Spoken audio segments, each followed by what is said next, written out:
यस मकालु टेलिभिजनको live teaching कार्यक्रम अथवा विराटनगर दूर शिक्षा यो कार्यक्रमको लाइभ टिचिङमा म आज उपस्थित भएको छु। विद्यार्थी भाइ बहिनीहरूलाई म स्वागत गर्न चाहन्छु। हाम्रो यो पाठको नाम छ, यो क्लास 9 को विज्ञान मतलब साइन्स विषयको अन्तर्गत च्याप्टर नम्बर 2 मतलब युनिट 2 को फोर्सलाई हामी नेपालीमा बल पनि भन्दछौँ। यो च्याप्टर हामी आज पढ्न गइरहेका छौँ।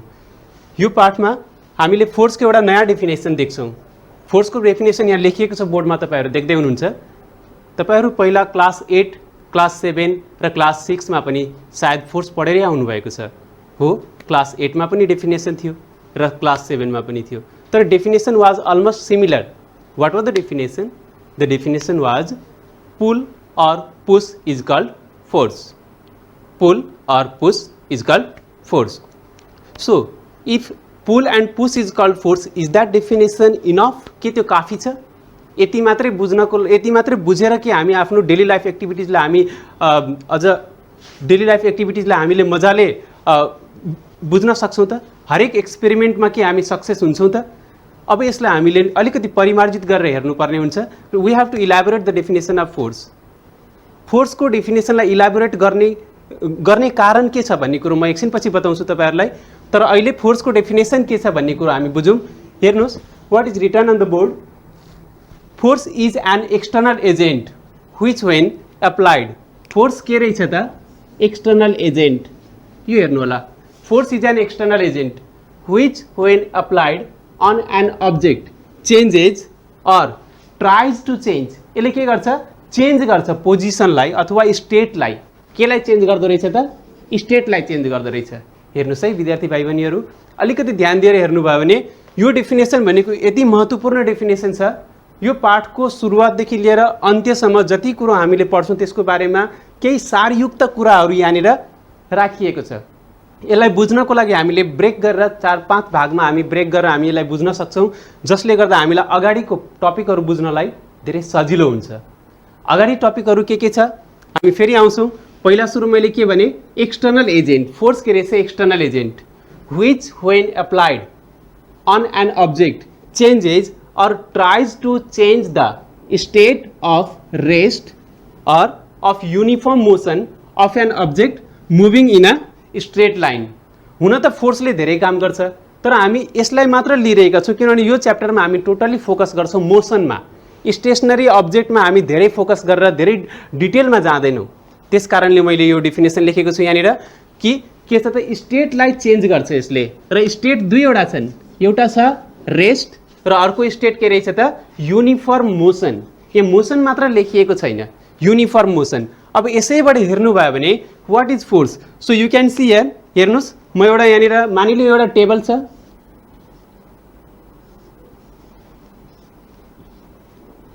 एउटा टेबलमाथि कुनै अब्जेक्ट राखिएको छ। यसमा मैले फोर्स लगाएँ, एफ फोर्स। हेर्नुस् है, यसको डाइरेक्सन यतापट्टि गइरहेको छ, मतलब देब्रे दायाँ, मेरो बायाँतर्फबाट दायाँतर्फतिर गइरहेको छ भने फोर्सले यतातिर हामीले फोर्स लगायो भने यो अब्जेक्ट के मुभ गर्छ होला त? सायद मुभ गर्छ होला। यदि मुभ गर्यो भने यो यहाँबाट यहाँ जान्छ र एकछिनपछि यो टेबलबाट तल झर्छ, होइन? तर मुभ गरेन भने चाहिँ के होला?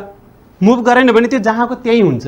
हो, यो फेजलाई, यो स्टेटलाई हामीले मजाले स्टडी गर्नको लागि यो पार्ट बुझ्न धेरै जरुरी छ। So what is force?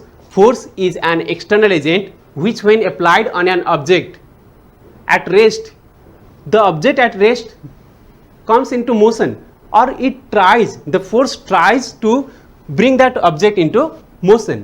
त्यसले कि या त कोसिस गर्छ या त के गर्छ, त्यसले मोसनमा लिएर आउँछ। जस्तो कि अब मानिलियो मार्कर मेरो हातमा राखिएको छ, अहिले भन्नुस् यो छ एउटा स्टेट छ, यसलाई मैले फोर्स लगाएँ भने यो मुभ गर्छ। तर यो पनि त हुनसक्छ कि मैले यसलाई फोर्स लगाएँ अथवा केही अरू एजेन्टबाट, कुनै अरू नै माध्यमबाट यसमा फोर्स लगाइयो, बल लगाइयो, तर यसमा कुनै पनि स्थानान्तरण छैन, मतलब देयर इज नो डिस्प्लेसमेन्ट, त्यहाँ कुनै पनि मोसन छैन। त्यो पनि त हुनसक्छ। म एउटा उदाहरण दिन सक्छु तपाईहरुलाई। मानिलियो मेरो हातमा यहाँनिर सानो कमिला हिँडिरहेको छ, त्यो कमिला यहाँबाट हिँड्दै गएर यो मार्करलाई धकेलियो भने if it pushes the marker, then let's imagine can that ant move this marker or not? त्यो कमिलाले यो मार्करलाई मुभ गर्न सक्छ कि सक्दैन? सोच्नुहोस्, पक्कै पनि सक्दैन। किनभने कमिलाले लगाएको फोर्स त फोर्स हो, तर त्यति फोर्स होइन। Means the quantity of force is not that enough, it should be enough to move that, right? So मैले लगाएको फोर्स र कमिलाले लगाएको फोर्स दुइटै फोर्स भए तापनि मुभ एउटाले गर्न सक्यो, अर्कोले गर्न सकेन। मिन्स इट ट्राइज भन्ने शब्दले अब हामीले यसमा फोकस गर्न जरुरी छ। इट ट्राइज यो शब्द किन लेखियो त? जहिले पनि फोर्स लगाउँदैमा यदि मोसन आउँथ्यो भने हामीले भित्तालाई गएर धकेल्दाखेरि भित्ता पनि सर्नु पर्थ्यो, तर यस्तो स्थिति हामी देख्दैनौँ, होइन? त्यस कारणले force is an external agent. यसलाई एकचोटि मजाले बुझ्नुभयो भने यो डेफिनेसनमा धेरै याद गरिराख्नुपर्ने कुरा केही छैन, सम्झिनु हो, बुझ्नु हो। Force is an external agent which when applied on an object changes or tries to change the state of rest or of uniform motion. अब युनिफर्म मोसन भन्ने यो टपिकलाई मैले यसलाई अलिकति बढी व्याख्या गर्न जरुरी छ, जुन कि हाम्रो अहिले नेक्स्ट टपिकमा आउँछ। युनिफर्म मोसनसम्म सायद हामी आज पुग्छौँ पनि होला। हेरौँ हामी बिस्तारै यसका बारेमा फेरि हामी अगाडि बुझ्नेछौँ। युनिफर्म मोसन भनेको एउटा मोसन हो, सिम्पली म भनिदिन्छु। युनिफर्म मोसन भनेको मोसन हो, कुनै पनि अब्जेक्ट सेम स्पिडबाट मुभ गर्दैछ, उत्तिकै डिस्टेन्स ट्राभल गर्दैछ सेम इन्टरभल अफ टाइममा भने त्यसलाई हामी के भन्छौँ? Uniform motion. युनिफर्म मोसनको डेफिनेसन मैले अहिले भनिनँ, हामी अगाडि यसको डेफिनेसन पढ्नेछौँ, होइन? त फोर्सको बारेमा बुझ्नुभयो। फाइनली के रहेछ त? Force is an external agent which when applied on an object changes or tries to change the state of rest or of uniform motion of an object. मतलब अब बुझ्नुहोस् त, यदि मेरो बडी रेस्टमा छ भने त्यो मोसनमा आउन सक्ला अथवा ट्राई गर्छ, अथवा यसले ट्राई गर्छ त्यसलाई मोसनमा ल्याउनको लागि। तर यदि बडी अलरेडी मोसनमा छ, यदि body already, if the body is already in motion, then the body may come into rest, maybe, okay, maybe it may come into rest, or the body in motion will increase or decrease, DEC, decrease। मैले यो short फर्ममा लेखेको छु, या त त्यो रेस्टमा आउँछ, या त increase हुन्छ त्यसको स्पिड, या त त्यसको स्पिड के हुन्छ त? डिक्रिज हुन जान्छ। So increase or increases or decreases, SPEED, speed. अब यति बुझेपछि हामीले पहिलो कुरो जुन यो च्याप्टरको नाम थियो, जुन फोर्स थियो, फोर्सलाई जुन हामी नेपालीमा बल भन्छौँ, त्यसको डेफिनेसन साथमा त्यसको एक्सप्लानेसन अहिले सकिएको छ। तर अब हामीले फिजिक्समा अथवा कुनै पनि सब्जेक्टमा हामी कुनै चिज पढ्छौँ, एउटा डेफिनेसन पढिसकेपछि त्यहाँबाट पाठको सुरुवात हुन्छ। त्यो डेफिनेसन बुझ्दा बुझ्दै बुझ्दा बुझ्दै पाठको अन्त्य पनि होला। किनभने म तपाईँलाई भन्छु, हेर्नुहोस्, यो डेफिनेसनमा तपाईँको जति ठाउँ मैले अन्डरलाइन गरेको छु, केही पोइन्ट्सहरू छन्, त्यो पोइन्ट्सहरूलाई हामीले मजाले बुझ्न थाल्यौँ भने हाम्रो हरेक टपिक, हरेक चिज एउटा टपिक बन्न सक्छ। जस्तो कि मैले तपाईँहरूलाई भनेको छु, व्हेन बडी एट यो स्टेट अफ रेस्ट भनेर मैले अब सर्कल गरेँ, यसलाई म ब्ल्याक कलरले सर्कल गर्छु, ध्यान दिनु होला। रेस्ट, यो रेस्ट भनेको के हो? Rest means we have to define rest. के रहेछ रेस्ट? रेस्ट भनेको विश्राम। एउटा सानो बच्चा फुटबल खेलेर आयो अनि खाटमा गएर बस्यो, अनि उसले होमवर्क गर्दैछ। हामीलाई लाग्छ त्यो बच्चा रेस्टमा छ कि छैन? होमवर्क गर्दैछ। अब एकछिन अर्को बच्चा टेलिभिजन सेट अगाडि आएर बसेर त्यहाँ टेलिभिजन हेर्दैछ, जस्तो तपाईँहरू अहिले हेर्दै हुनुहुन्छ। टेलिभिजन सेट अगाडि आएर उसले टेलिभिजन हेर्दैछ, अनि मम्मीले के गर्दैछौ बाबु भनेर सोध्नु हुँदाखेरि मम्मी म त रेस्ट गर्दैछु भन्छ। एकछिन रेस्ट गर्दैछु, म होमवर्क एकछिन पछि गर्छु भन्छ। अब हेर्नुहोस्, यो दुईवटा बच्चामा को चाहिँ रेस्टमा हो, को चाहिँ होइन त? यसलाई बुझ्नको लागि हामीले यो टपिकलाई अलिकति मैले यसलाई अलि एक्सप्लेन गर्न जरुरी हुन्छ। I have to elaborate that and I have to explain it in detail. So what is rest? If I talk about the rest, then definitely I will have to speak about the word called motion. मोसनको बारेमा मैले बोल्नै पर्ने हुन्छ। म तपाईँहरूलाई भन्छु, यो दुईवटा टपिक अब हामी सुरु गर्न गइरहेका छौँ। These are the sub topics that I need to explain next. So let us C.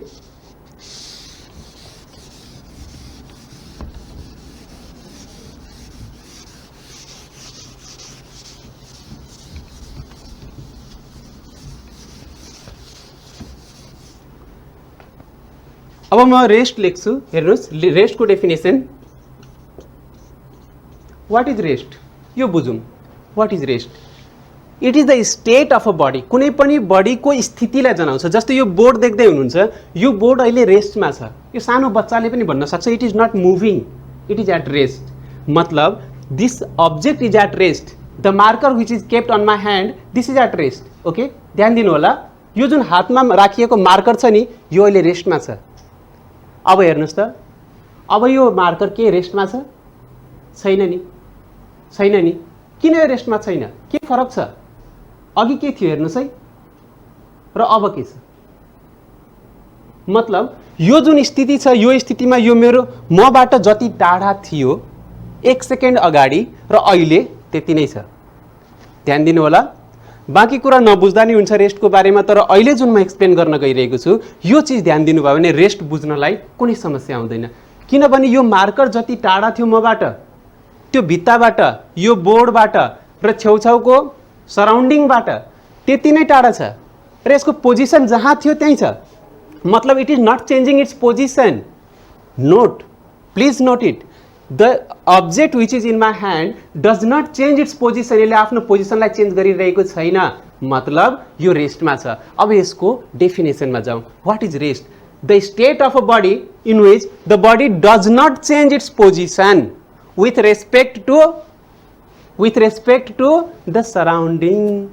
मतलब छेउछाउको जति वस्तुहरू छन् त्यो वस्तुसँग यसले आफ्नो स्थितिलाई परिवर्तन गरिरहेको छैन। Means it was at rest. तर अब हेर्नुहोस् त, मार्कर अहिले मोसनमा छ, होइन, हलिरहेको छ। एकछिन अगाडि मसँग मानिलिउ 50 सेन्टिमिटरको दूरीमा थियो, अब 70 सेन्टिमिटर, अब 80 सेन्टिमिटर, फेरि घट्दै घट्दै आइरहेछ। मतलब इट्स पोजिसन इज चेन्जिङ, यसको पोजिसन चेन्ज भइरहेको छ भने यसलाई चाहिँ हामी मोसन भन्छौँ। त रेस्ट र मोसनलाई सँगै चर्चा गर्नुपर्छ भनेको थिएँ मैले, MOTION, motion. Let's see, the state of a body in which the body does not change its doesn't change its position. मैले सर्ट फर्ममा लेखेँ position, does not change its position. म यसलाई क्लियरली लेखिदिन्छु, does not change its position with respect to. म यहाँ सर्टकटमा लेख्छु, तपाईँहरू कपीमा त्यसरी नलेख्नु होला, बुकबाट डेफिनेसन पढ्नुपर्ने हुन्छ। किनभने बुकको यही छ, बुकको युज। टिचरले सबै कुरो बोर्डमा लेख्न सक्दैनन्, होइन, बोर्डमा लेखिराख्न पार लाग्दैन। त तपाईँहरूले के गर्नु पर्यो, विथ रेस्पेक्ट टु भने सर्ट फर्म युज नगर्नु होला। मसँग अहिले के छ त, यही कम समयमा मैले बढी बताउनु पर्ने हुन्छ। विथ रेस्पेक्ट टु भनेर म यहाँनिर नोट गर्दैछु, किनभने क्लास 9 को नानीहरूलाई थाहा हुँदैन। विद्यार्थी भाइ बहिनीहरू ध्यान दिनु होला, विथ रेस्पेक्ट टु भन्ने वर्डलाई मैले यसरी लेखेँ। Rest is the state of a body in which it does not change its position with respect to surrounding. तर what is motion? Motion is the state of a body in which it changes its position with respect to surrounding। अब यसमा अलिकति हामी एक्जाम्पलहरू हेरौँ। Example भन्दाखेरि जस्तो कि walls of the building,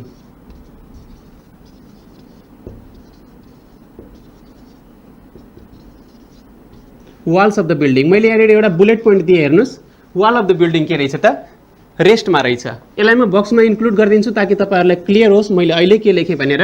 यो के रहेछ त, रेस्ट, रेस्टमा। जस्तो wall of the building is at rest, त्यसरी नै मोसनमा हामी केलाई लिन सक्छौँ, the water flowing in the river. Water flowing in the river, जुन पानी तपाईँको नदीमा बगिरहेको छ, त्यो बगिरहेको पानीलाई हामी मोसन भन्न सक्छौँ। किन, त्यो पानी एकछिन अगाडि कहाँ थियो, अहिले कहाँ छ र एकछिन पछि कहाँ हुन्छ, त्यसको पोजिसन चेन्ज भइरहेको छ। That means water flowing in the river. Okay, so तपाईँहरूलाई रिभर वाटर लेखिदिन्छु। रिभर वाटर त definitely it flows, that's why I don't have to write that it is flowing, and you can write it also, no matter, you can make it more clear. River water which is flowing in the river, it is at what, it is at motion, it is in motion. Okay, so rest र motion को बारेमा तपाईहरुले definition बुझ्नुभयो, उदाहरण पनि बुझ्नुभयो। तपाईहरु दुई चारवटा उदाहरण हेर्नुस् त आफ्नै घरको छेउछाउ। के तपाईको टिभी मोसनमा छ? हुनसक्छ तपाईँले टिभी हेरिरहनु भएको छैन, तपाईँले मोबाइलमा हेर्दै हुनुहुन्छ होला, तपाईँले अरू कुनै डिभाइसमा हेर्दै हुनुहुन्छ, ल्यापटपमा हेर्दै हुनुहुन्छ होला। तर तपाईँ एकचोटि ध्यान दिनुहोस्, तपाईँको घरमा राखिएको खाट, टेबल, भित्ता र किताब जुन टेबलमाथि राखेको छ त्यो के स्टेट हो त? त्यसको स्टेट के हो त? यहाँ ध्यान दिनु होला, के हो त्यो? Rest. Definitely it is rest. So next what we see motion, right? सो मोसनको एक्जाम्पल तपाईँलाई मैले भन्यो भने तपाईँको अगाडिबाट एउटा झिँगा उडेर गयो, तपाईँको घर अगाडि सडकमा एउटा पुलिसको भ्यान भर्खरै गुडेर गयो, एकछिन अगाडि त्यहाँ अगाडिबाट ठेला गएको थियो, त्यसको त्यो एक्जाम्पल भनेको मोसन हो। So when the body changes its position with respect to the surrounding it is called the state of the body is said to be in motion, and when the body does not change its position with respect to the surrounding then the state of the body is said to be in rest। भनेपछि तपाईहरु मजाले भन्न सक्नुहुन्छ कि अहिले म रेस्टमा छु कि मोसनमा छु? पक्कै पनि रेस्ट भन्नुहुन्छ। अब हेर्नुस् मेरो स्थिति कस्तो छ, म मुभ गर्दैछु भनेपछि म मोसनमा छु कि रेस्टमा छु? म मोसनमा छु। सो रेस्ट र मोसन तपाईहरु क्लियर हुनुभयो। अब म तपाईहरुलाई अलिकति यो भन्दा बढी म एक्सप्लेन गर्न चाहन्छु, एउटा क्वेशन म सोध्न चाहन्छु हैन, कि रेस्ट र मोसन के यिनीहरु एक आपसमा रिलेटेड टर्म हुन् त? मैले अघि नै भनेको थिएँ डेफिनेसनमा कि मैले चर्चा गर्नु पर्दाखेरि रेस्टको चर्चा गर्दाखेरि मोसनको चर्चा गर्नै पर्छ, नभए तपाईहरुलाई बुझाउन पनि गाह्रो पर्छ। It is not possible. जब हामी रेस्टको चर्चा गर्छौं तब हामी मोसनको चर्चा गर्छौं। मानिलिउँ एकछिन कि हामीले रेस्ट मात्र भन्यो र मोसन मात्र भनेन भने, मोसन भनेन भने क्लियर नै हुँदैन यसको डेफिनेसन। त्यसको म उदाहरण तपाईहरुलाई दिन्छु एउटा सानो कथाबाट है। ल कथा सुन्न त मन पर्छ होला सबैलाई? ल ध्यान दिएर सुन्नु होला। एउटा सानो कथा छ, अकबर र बीरबल, दुईजनाको नाम सुन्नुभयो होला। अकबर राजा, बीरबल चाहिँ मन्त्री। बीरबल र अकबर एक दिन घुम्दै गएका थिए, अनि घुम्दै जाँदाखेरि समुद्रको किनारमा गए पछाडि बीरबललाई अकबरले के भने समुद्रको किनारमा त बालुवै बालुवा हुन्छ नि त, त्यो बालुवामा के गरे त उसले एउटा हातले औंलाले यसरी एउटा धर्का खिचे यसरी, अनि बीरबललाई देखिँदैछ नि हैन यो धर्को हो हैन। बीरबलले के भने यो धर्कोलाई तिमी नछौ, हात नलगाऊ, केही वस्तुले पनि यसलाई टच नगरिकन, means you are not allowed to touch that line but you have to make that line short, मतलब सानो बनाऊ। उसलाई छुन पाउँदैनौ तर उसलाई सानो बनाएर देखाऊ। बीरबल त बाठो मान्छे, उसले के गर्दियो, उसले त्यो लाइनलाई टच गरेन तर उसलाई छोटो बनाएर देखाइदियो। उदाहरण दिनुस् त, के तपाईँ भन्न सक्नुहुन्छ तपाईसँग त्यो उपाय छ? कसरी गर्नुहुन्छ? You are not allowed to touch that line but you are not allowed to touch this line but you have to make it short. पहिला जस्तो छ थाहा छैन त्यो, अब त्योसँग कम्पेयर गर्नुहुन्छ केसँग गर्नुहुन्छ। बीरबलले चाहिँ यस्तो गरे, बीरबल छेउमा गए, अर्को लामो धर्को तान्दियो।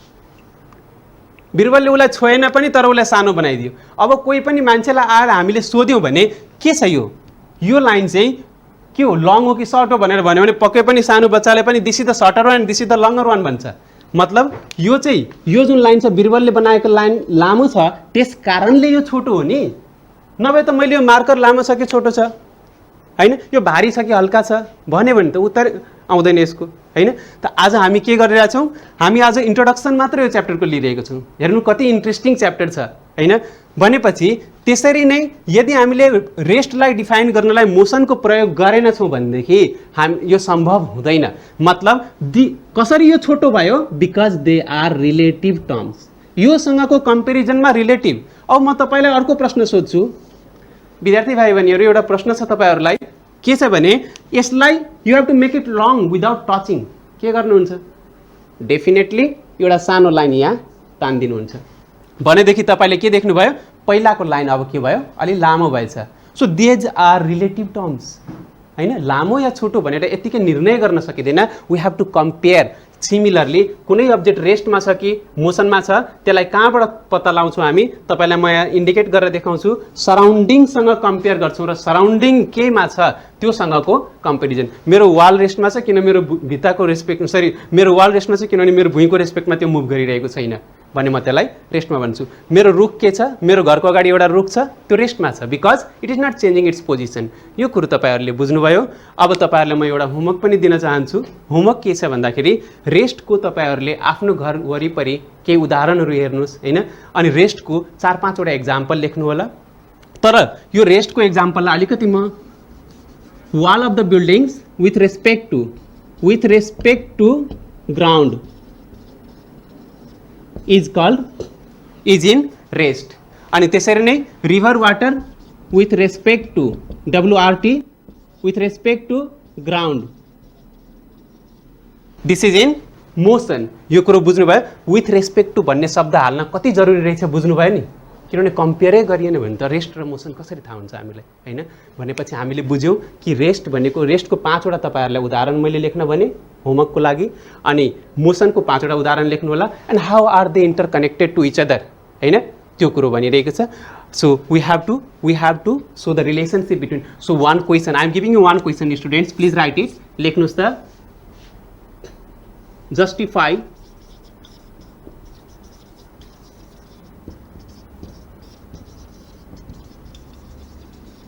justify the statement rest and motion are relative terms. यो तपाईहरुको लागि होमवर्क भयो, 3 वटा होमवर्क. सो भनेपछि रेस्टको तपाईले 5 वटा उदाहरण दिनुहुन्छ, तपाईले मोसनको 5 वटा उदाहरण दिनुहुन्छ, र तपाईले यो क्वेशनलाई सल्भ पनि गर्नुहुन्छ, र ध्यान दिनु होला, हैन? तपाईहरु ध्यान दिनु होला. तपाईहरुलाई अलिकति यसको बारेमा अझ मैले बताउनु पर्दाखेरि, जस्तो रेस्ट कुनै पनि अब्जेक्टलाई अब मानिलिउ यो भित्ता छ, हेर्नुस् है, यो भित्तालाई मैले रेस्ट विथ रेस्पेक्ट टु ग्राउन्डै किन लेखेँ त? यो कुरो अलिकति बताइदियो भने सायद तपाईहरुलाई बुक पढ्दाखेरि छर्लङ्गै थाहा हुन्छ, मतलब छर्लङ्गै बुझ्नु हुनेछ. त्यसकारणले म यो अलिकति भन्न चाहन्छु, र धेरै समय छैन, तपाईहरुले 1-2 मिनेट मात्रै ध्यान दिनुभयो भने यो छर्लङ्ग हुन्छ. अलिकति ध्यान दिनु होला. हेर्नुस् है त, वाल अफ द बिल्डिङलाई मैले हेर्दाखेरि म यसो चेक गर्छु, मिटर स्केलले नाप्छु अनि हेर्छु कि 5 मिटर दूरी छ. 1 मिनट पछाडि पनि 5 मिटर दूरी नै छ, फेरि 1 सेकेन्ड पछाडि, फेरि 2 सेकेन्ड पछि, फेरि 5 सेकेन्ड पछि, the distance is same, it is not changing. But another person, let's say he is on the surface of the moon and he sees that the earth is revolving around the sun. So earth is going around the sun, earth is itself in motion, earth आफै मोसनमा छ. If earth is itself in motion, then how can we say that any object on the earth can be in rest? So याद राख्नु होला, complete रेस्टमा यो युनिभर्समै केही पनि छैन भन्ने कुरो आजको साइन्सले बताइरहेको छ. So that is the main thing कि रेस्ट भनेको यो दुनियाँमा कम्प्लिट रेस्टमा केही पनि छैन. It is the comparative term. मेरो करस्पोन्डिङमा त्यो के छ? रेस्टमा छ कि छैन. म एउटा बसमा बसेको छु, म एउटा सिटमा बसेको छु, मेरो अगाडिको सिटमा बसेको मान्छे मेरो लागि रेस्ट हुन सक्छ, तर मेरो बस त कुद्दैछ, अनि अर्को मान्छे रोडको साइडमा जो बसिरहेको छ, बसलाई वेट गरिरहेको छ, उसको लागि त्यो मान्छे मोसनमा हो. बुझ्नुभयो? दुईटा प्यासेन्जर एकअर्कासँग रेस्टमा हुन सक्छ, तर बस मुभिङ गर्दैछ, त्यस कारणले दुवैजना के छ त? They are in motion. बाहिरको मान्छेले त मोसन भन्छ नि त, तर भित्रको मान्छेले एकअर्कालाई रेस्ट भन्न सक्छ. So they are very very relative terms. Thank you very much. ल आजको लागि हाम्रो फिजिक्स क्लास यति नै राखौँ, र भोलि त तपाईँहरूको यही समयमा सोसियल स्टडी हुन्छ, हैन? त ध्यान दिनु होला अलि पढाइमा, र हाम्रो फिजिक्स क्लास नेक्स्ट डे हुन्छ.